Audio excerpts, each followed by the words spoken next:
Halo, good morning guys. Halo, ini hari saya mau kita bikin apa ini? Ikan masak asam pedas. Ini kita ada halia sama ini kunyit. Kita guna kunyit hidup. Ini bawang putih, ini bawang bombay sama bawang holland. Okey. Ini bahan kita kasih blender dia lah. Potong kecil-kecil. Sudah potong dia. Kita kasih taruh ke sana dalam. Itu macam ini bawang putih saja. Kasih taruh sajalah. Ya. Ini bawang. Ini bawang holland sama bawang bombay. Tu. Ini kasih habis ini dia. Kita kasih taruh deh. Ayo. Okey, nanti kita kasih blend dia. Mula-mula sekali kita masukkan dia punya minyak lah. Minyak tidak payah banyak lah. Kita kasih tu minyak dia. Kasih panas dulu. Okey, minyak sudah panas. Kita masukkan bahan-bahan yang kita kisar tadi. Okey. Alright.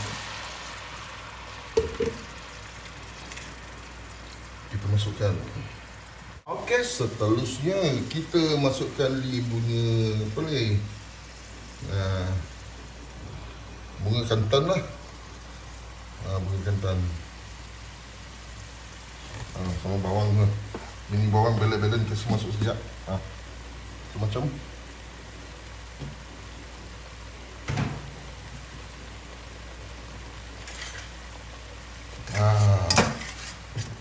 Ini ali tak ada laun kesum tidak ada. Tidak sempat lah mau pergi beli. Tengok dia punya bau. Bau dia sudah naik .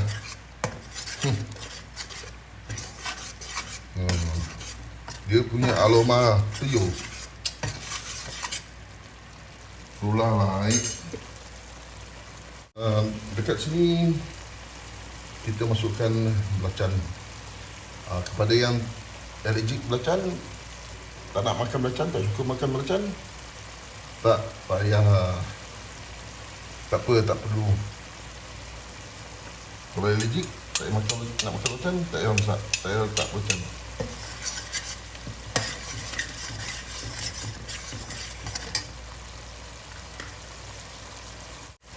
Okey, seterusnya kita masukkan cili buah.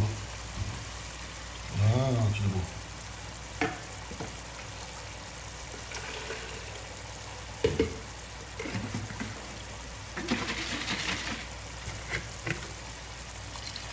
Okey. Kacau dia, kita masak dia.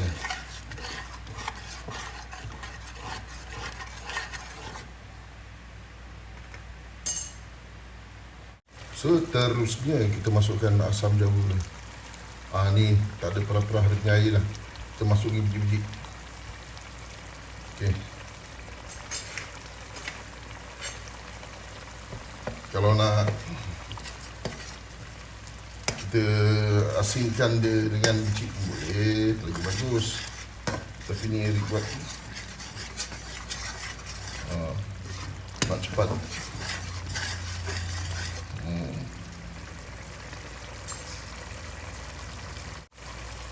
Seterusnya kita masukkan garam.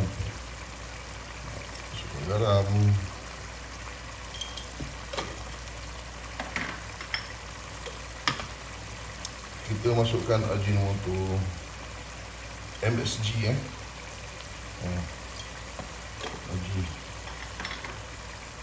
Dia punya bau pun dah naik lah perempuan. Kuat lapar. Kita punya asam pedas ni.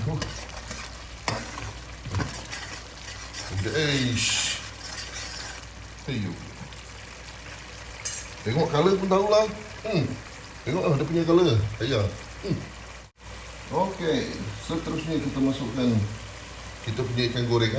Ikan ni Eric goreng. Kalau perempuan tak nak goreng pun boleh, terus masuk yang fresh tu.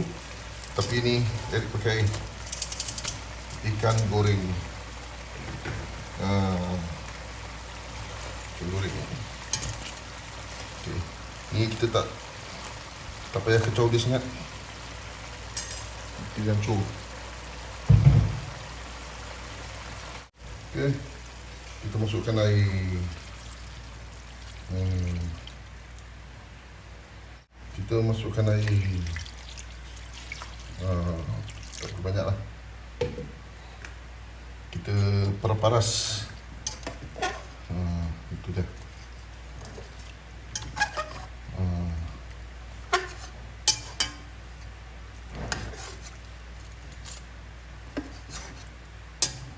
Alright.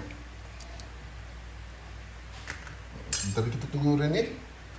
Tinggal masak, kita tutup.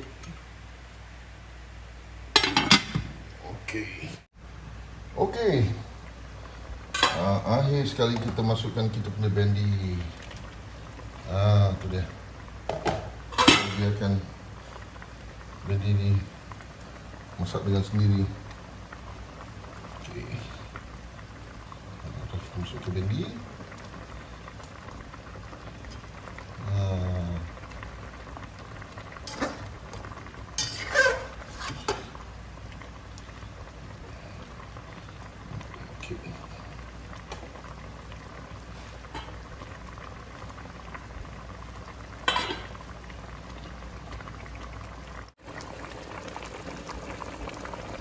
Okey, inilah ikan goreng masak asam pedas. Okey, terima kasih kepada sahabat semua kerana menonton dan jangan lupa mencuba resepi ini. Alright, bye-bye.